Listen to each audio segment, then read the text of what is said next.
Our fourth and final speaker, Professor Evelyn Devadason. She is professor in the Faculty of Business and Economics at the University of Malaya, Kuala Lumpur, specializing in international trade and regional integration.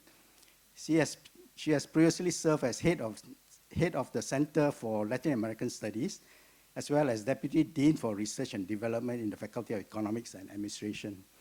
Evelyn earned her PhD in Economics from University of Malaya in 2006 and a Master of Social Sciences in Economics from National University of Singapore in 1992. Now we move to our own backyard. So Prof. Evelyn, the floor is yours. Okay. Yeah. Thank you, Prof. Ye. First, I'd like to record my sincere thanks to Sunway University, Prof. Chandray, and Dato Lee for this kind invitation. I am indeed nervous to be flagged by Oxford on my right and left, and also to be the only female panelist. But anyway, thank you so much for the opportunity to share my thoughts. I'm going to have some slides up where I'll just flash some key points and just elaborate on that. Some of the issues can be taken up during the Q&A.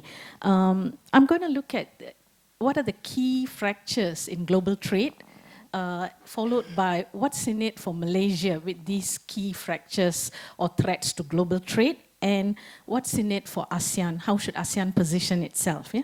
So I'll start with the first. I only have 10 minutes, so I'll go very quick. I have about 5 slides. The first key fractures, realignment of supply chains. We have heard this time and time again. Even during the pandemic, we heard about disruptions in supply chains. At that point in time, the buzzword was resilience. Today, it's not all about resilience. It's about securitization of those supply chains. And what's happening is, if you had read this little article on BBC 4 days ago, they talked about more than 50% of the UK firms are reshoring. During the pandemic, when people spoke about reshoring, they thought it was an overhyped word. It's difficult to actually pivot your supply chains back home because your parts and components are sourced from around the world. But today, things have changed. Lead firms outside of the UK, they are pivoting back their supply chains simply because it's not an issue of cost. Even Malaysia, we're moving away from saying that Malaysia is an attractive, low-cost country to draw in investments, because cost is not the issue today. It's about technology. Product development is very fluid, especially in electronics or semiconductors. So that is the main reason UK is bringing back some of its lead firms to source locally. So this issue of offshoring to reshoring to nearshoring and friendshoring is really alive, which was just speculations previously. Today we see a lot of friendshoring. If you see Apple is sort of friendshoring away from China to India. And if you look at US, 23% of imports from China to the US have decreased. For the first time, Mexico is actually exporting more to the United States than to China. So this realignment has implications for a country like us. We'll pick it up later. The second is this new wave of industrial policy. We would have heard of subsidy state aids, grants that were accorded by governments, right, to targeted industries. Today we see the re-emergence of such policies. Some like to call it Industrial Policy 2.0, and what's driving it is this thing about chips. Chips are used everywhere, from toys right up to military weapons, especially if you talk about hypersonic missiles and underwater drones. They're all driven by high-tech chips. Yeah? So, and chips also require minerals. So there's also this race for critical minerals. So we see a revisit to the mining industry, even in the case of Malaysia, because we have deficits of rare earth elements. So the narratives have changed during the pandemic. Food security was an issue. Then came about the Russia-Ukraine war, and we saw this shift or race towards moving towards green energy. With the rise of digital trade, everyone talks about cybersecurity threats. And what's interesting today is we think of cybersecurity threats as because of digital trade. And today we see AI generative sort of being the driver for more cybersecurity threats. So it's digital trade causing cybersecurity threats as a problem where we can't find solutions. We need high-tech to address high technology, to address the cybersecurity solutions. And at the same time, we see technology, AI generative, driving more cybersecurity threats. So it's sort of a causality between the two, which also changes our way of thinking on the importance of technology, controlling technology, and also finding solutions for technology. And today we move into national security because every country is now trying to protect the chip industry. There's a chip tech war at the moment. Third, we see is it's not just industrial policy that's rising. There's also, we live in exciting times where we see activist trade policies and also activist climate policies. We see CBAM coming on board. This is going to affect us because you need to calculate your carbon credits and so on. And we also see restrictions, trade policy restrictions. It's not new, we had it during the pandemic. Most countries try to have export controls to ensure there's adequate supply. So they were controlling it from the export side. We see those trade restrictions now in not just in agri-food and medical products. We see that rise now in essential supply chains, which include semiconductors. And the fourth point is minilateralism. We have shifted actually from a point of multilateralism, which is breaking down. And I'd like to really quote Baldwin. A lot of people talk about deglobalization taking place, but that's not true. It's actually, globalization is evolving. It's not static. So it's not a case of moving towards deglobalization, but what's happening is that countries are forming practical groups or what we call non-binding groups, which give you room to actually engage and be more substantial. And here I would like to talk about India. India is a very fascinating point, how India is moving amidst this breakdown in multilateralism. And if you note, just a couple of, I think it was this month, India concluded an FTA with the European Free Trade Area. India is concluding a lot of engagements with small groups. And even today, India ranks the 9th worldwide in terms of the breadth of its merchandise trade, something unthinkable before. Yeah? So amidst these four key fractures, yeah, the rise of industrial policy actually is something that we really need to think about. Also changes our narratives because in international trade, we always say countries protect the industry where they have a competitive disadvantage. Today, they're actually protecting an industry where they have a comparative advantage. So this is quite fascinating. And we always talk about trade as in like economic drivers driving trade. Today, what's driving trade is intangible elements such as trust.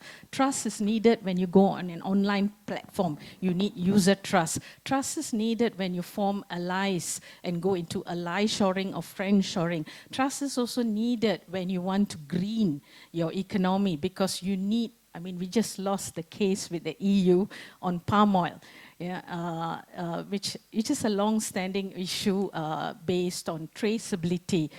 And here we think like, of course, everybody is upset about it, but it's again trust, finding partnerships to address sustainability issues because these are not options to go sustainable. It's not an option, it's already there. Next slide, please. So I'll just highlight the risk and challenges for Malaysia. Now, a lot of people say that, okay, would it work for Malaysia to look inward? It's not true because Malaysia and ASEAN, if you notice, our supply chains are not complete within the region. Now, regional value chains only make up 1/4 of global value chains. And we are all engaged in global value chains, especially through backward linkages. We actually engage a lot in foreign value added with other countries. And if you note, out of the 36% of foreign value added, 29.8% comes outside ASEAN, which means we depend a lot on inputs from outside of ASEAN. And our own studies have showed the transmission, when we think of trade, everyone thinks of trade one-sided. Trade is important for GDP growth, but trade is also an avenue for the transmission of shocks. What more if you're engaged in GVCs, yeah? The shocks transmit through GVCs and also through our major partners such as China. So we looked at South Korea, Japan, Taiwan, the +1 economies and RCEP, and what stands out is shocks through China cause or propagate greater shocks in terms of output losses for a country like Malaysia. Second is when we talk about connectivity and digitization, the risks that we face. When you talk, digitizing involves a lot of data flows. In fact, the recent statistics indicate that digitally delivered services, the annual growth in the past 2 decades is about 8.1%. That is really high, exceeding even trade in growth of goods and services. So what we see now is we can't really we can't really divide between trade in goods, because in trade in goods, it's packaged with services. We have manufacturing related services such as design and development, where Malaysia doesn't have an edge. And it's also, when you talk about buying online or selling online, there's a lot of data flowing. So how do we govern this data? And there's a big issue in terms of how do we balance data flows or data policy with data privacy. We've even seen India, which is quite an important player now, in IPEF. Everyone was looking at India to engage in the 4 pillars, but India suddenly imposed its data localization bill. So countries definitely want to maintain some form of privacy by having some localization and limiting the amount of data that can flow through across borders. The third issue is on sustainability, disclosures, and market access. What would this mean for Malaysia? Now, Malaysia has, of course, to join in and all businesses need to have an ESG agenda, but there were a lot of debates. Was it really an issue of greenwashing? Because companies would have green warehouses and having solar panels on their buildings, but is it really a true case of green moving towards or making that green transition? And second is countries, when you discuss, we're doing some work on the logistics industry going green, because they support the manufacturing sector quite a bit. And it's really a challenge for even the bigger companies to get real-time operational data to calculate the scope 1, scope 2, scope 3 emissions, and what more scope 3 when it's dealing with suppliers, and also pricing them. So these are some key issues that Malaysia will have to grapple with in the current situation where geopolitics is driving trade. Next slide, please. So I just highlight 2 key issues in the case of Malaysia. Maybe I would not be able to move in the case of ASEAN, Prof. Maybe we can pick it up. So the 2 key issues in the case of Malaysia is what should Malaysia do? In my opinion, is Malaysia should harness its leverage points. There are 3 critical sectors. They are not mutually exclusive. They all support each other in some way or another. One is the semiconductor industry. We definitely have an established advantage in this. It's more than 5 decades, but then a key downside to this is we're engaging in testing, assembly, very low value added activities. Of course, we're trying to bring in wafer fabrication and IC and upgrade, but it's still at its low level. Our value added is still very much at its low level. But what's interesting is that investment boom. I think just a couple of months ago, last year, when everybody talked about trade investment diversion because of this US-China war restrictions and trade wars, everybody thought Malaysia would be a big beneficiary. But it was proven wrong that it was Vietnam.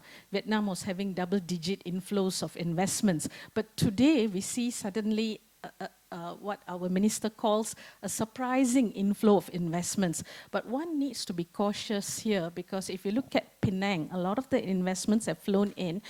Recently, there are about 55 companies that have set up there. Most of them are semiconductor firms, but out of those 55, only 16 were before the crackdown of US on China. Majority of them came after that. Now, would the United States look at this with complacency? We don't know what would be their next course of action. So industrial policies, even though with this sudden influx of investments, we need to be wary about the kind of industrial policies that are happening in the West, because that could create uncertainties for us. Can we actually retain these investments without having any backlash from the United States? The second is when we talk about green energy. In ASEAN and Malaysia, we use oil rather intensively compared to other countries. So there's a need to actually exploit renewable energy to support the high-tech manufacturing sector, because even precision chips need a lot of energy. EVs also utilize a lot of energy. So we cannot actually look just on oil. Solar is there. We are major exporter, third largest exporter of PV modules, but that's not sufficient. So renewable energy is another industry that we need to really move ahead with. And the third one I would think is rare earth elements. Quite a controversial issue, those of us know, with the Linas plant and so on, but we have those deficits. And critical minerals are so important for moving ahead with the electronic sector and to support the electronic sector. So here I would think that the estimated value of USD 182 billion of critical minerals is really important. In fact, we have just got a project to actually look at it in Perak, the Perak plant, to relook at this deficits of REE and what can be done. And also the national mineral policy that is coming on board is also a welcome. Why this is important? I mean, if you look at EU, in 2023, EU has already formed a critical raw materials club with like-minded countries. So they're already moving ahead. During the pandemic, they moved ahead. The G7 countries moved ahead with the critical response to essential goods, right? They had like a platform or a mechanism. So we need to have some platforms that could also address this issue. The next is on improving market access. Today for Malaysia, trade is all about tackling modern trade issues. Modern trade issues are linking trade with labor and the environment. And this is a critical aspect for GVCs. We have witnessed bans imposed on the rubber gloves products because of forced labor. Again, this is not an option. Pursuing non-trade policy objectives are very, very critical for us. We also need to digitize and the way businesses, so all this affects businesses. There's so much only that a country can do. Businesses should also step up, because with this geopolitics, it actually exposes corporates to the kind of political risks that are out there. And one of it is when we talk about digitizing supply chains and you talk to businesses, not many of them have shifted their way of thinking. Their way of thinking is still very traditional, based on the linear logic of thinking of supply chains. Today it's very data-centric, and how are they actually building some of those points into their businesses here. And the last one, I think, which is the most important point about the impact of geopolitics. How do we look at the existing FTAs? Are they sufficient to help us to engage? I would think the answer is no.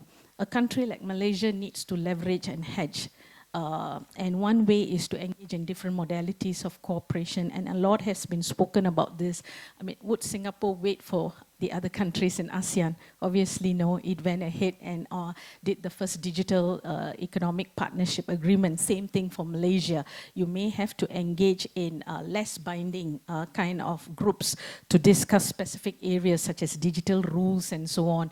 IPEF is another public-private partnership. It's not a trade agreement, but something, of course, many people, especially Malaysia, was hoping it will provide market access. It's not an FTA to give you that market access, but at least we can leverage and engage with the US to discuss other issues here. And also IPEF is also a place where Malaysia is already engaging with Canada to discuss on green energy. So we can actually handle small and separate issues. You may say that this, just like supply chains moving towards reshoring, is a corner solution, but given the way geopolitics is moving, we are left with corner solutions. They may not be the best solutions, they are corner solutions. Unilateralism may not be the best solution, multilateralism is, but it's the most practical solution given the circumstances or how global trade is moving about. Then you have a high standards agreement. I'm so thankful that Malaysia ratified this agreement, because I think you need a binding agreement to force change. ASEAN is all by consensus, yeah, and we've been there. It may help in certain aspects, but to force change, you need a binding agreement like CPTPP, and finally, you also need to engage other middle powers. But in all of this, one would think, what would we do with the US and China? The biggest desired markets are always the big markets. And if you look at, and even the EU, sorry, and if you look at trade potentials, a recent study showed that there are unrealized trade potentials worth USD 22 billion with the EU and 14 billion with the US. So big markets are also desired markets. So while we move in terms of unilateralism, we also need to engage with big powers. I can't go on to the ASEAN part, but we'll. Yeah, I think. Now, Malaysia is going to be the chairman of ASEAN next year. And this question is particularly relevant for us, but also for ASEAN, and it is in a global context. What advice or suggestions can the panel give for ASEAN? You see, Malaysia is only for 1 year.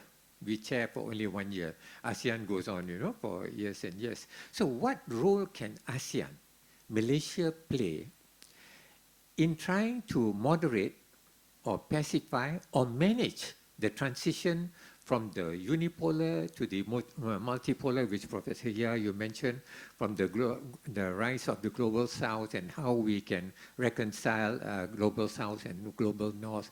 But in the Asia-Pacific region especially, what role can Malaysia, ASEAN play, given the way they are constituted, their strengths and weaknesses? How can they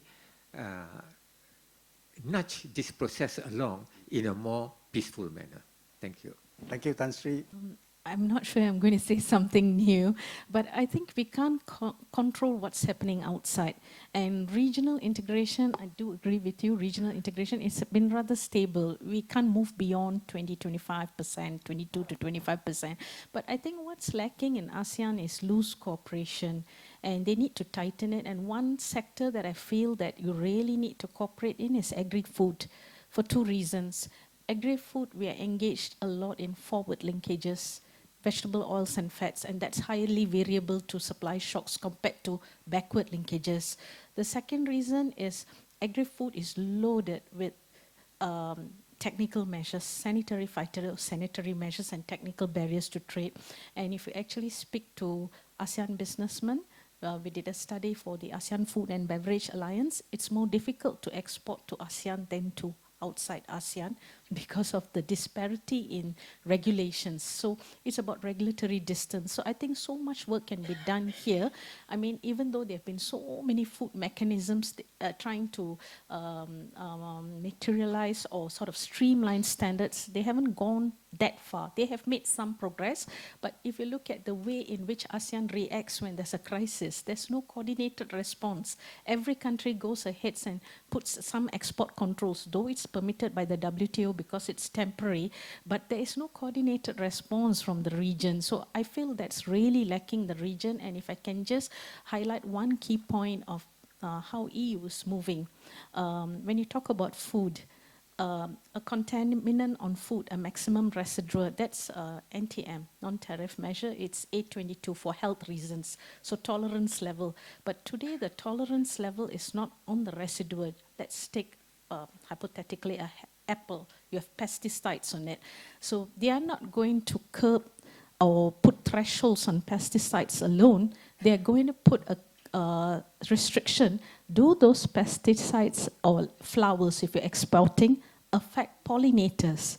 That's a third element inside there. So when you trade products, it's not only the residue on the product, but whether that product affects third parties, in this case pollinators. So that's called a mirror clause, and that's going to be incorporated in future trade agreements. So it's something where ASEAN needs to consolidate its position, because these regulations, they're moving targets. So if we want to penetrate, market access is going to be an issue because our linkages are outside. So I think it's time for ASEAN to consolidate its position on very fundamental but very important issues in terms of these regulations. How do we position ourselves if external parties are moving ahead? Yeah. Thanks, Evelyn.